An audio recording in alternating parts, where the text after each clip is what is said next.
The images you just saw are from Balochistan, Pakistan's largest province. That was the region's capital, Quetta. That is where the Pakistani police went on a rampage. They attacked a group of demonstrators who were protesting peacefully against a rampant problem in Balochistan. Enforced disappearances.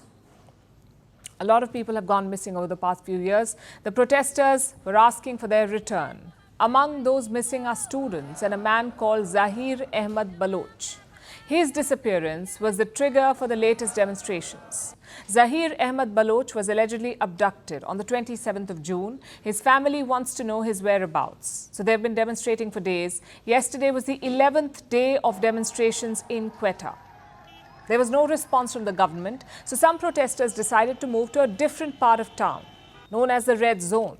And it seems that the Pakistani police forces did not like the idea. They would have preferred that the protesters remain put, hidden and out of sight.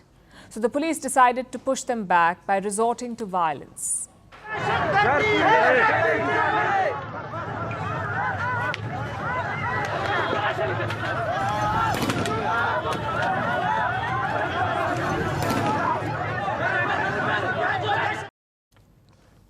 More than a dozen people were injured. 27 protesters were arrested, including 5 women, but they remain defiant.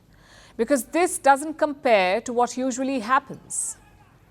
Like I said, this protest was against enforced disappearances. Since the year 2004, there have been about 7,000 cases. 7,000 cases in 20 years, 7,000 missing persons cases have been registered in Balochistan, and these are the registered ones. Thousands of people have lost their family members who just vanished without a trace. The images you saw earlier were shared by people like this, by young women whose fathers disappeared. They say that a silent genocide is underway and that Pakistan is trying to eradicate the Baloch people. Now, for those of you who don't know, the Baloch people are spread across 3 countries, Pakistan, Afghanistan and Iran. That is the historical region of Balochistan. There are about 15 to 20 million Baloch people in this area. They have their own language, culture and customs. Islamabad controls the largest chunk of Balochistan. It forms Pakistan's Balochistan province, the largest province in the country, by the way, making up 44% of Pakistan's landmass. Balochistan is also the most sparsely populated province in Pakistan, and there are multiple reasons for this. The most basic is that the environment here is harsh. The area is mostly desert. It is extremely dry, so it cannot support a massive population. But what Balochistan lacks in farmland, it more than makes up for in mineral wealth. Gold, silver, diamonds, copper, all of this and more can be found in Balochistan. It's a resource-rich region. Despite this, the region remains poor, partly due to Islamabad's general incompetence and partly due to bias. You see, resources and wealth are traditionally diverted to the center, to regions like Punjab and Sindh. That's where all the money goes. Peripheral areas like Balochistan or Khyber Pakhtunkhwa suffer from neglect. And this sets off a domino effect.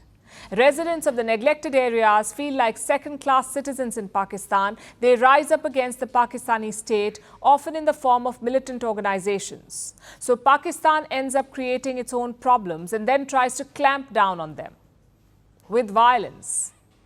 It's a vicious cycle, and it has resulted in this crisis in Balochistan, made worse by the situation in Gwadar. Gwadar is a coastal town in Balochistan where China has invested in a deep-sea port. This is a part of the China-Pakistan economic corridor. The port was supposed to boost trade, but not for Gwadar or Balochistan, for China and its friends sitting in Islamabad. That's where all the benefits are going. So the locals do not benefit, and this has made some of them resentful. It has led to a spate of attacks on infrastructure built by the Chinese. And the result is this. Pakistan is now diverting more resources to ramp up security for the Chinese projects. And once again, the ordinary people of Balochistan get left behind.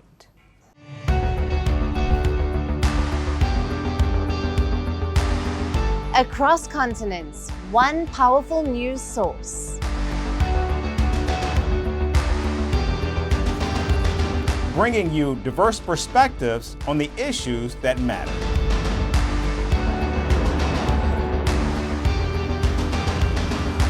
We we go beyond the boundaries to give you that little extra about every sporting moment.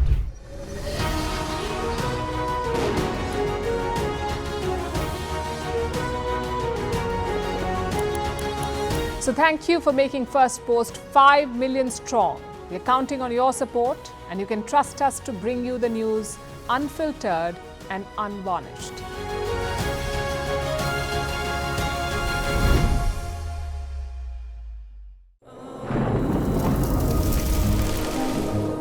Climate change is on our doorstep. It's time for a revolution to take root. And it starts with 1.4 billion Indians. It starts with one tree for humanity, one tree for Mother Earth, one tree for our future. Project One Tree, a News 18 network initiative.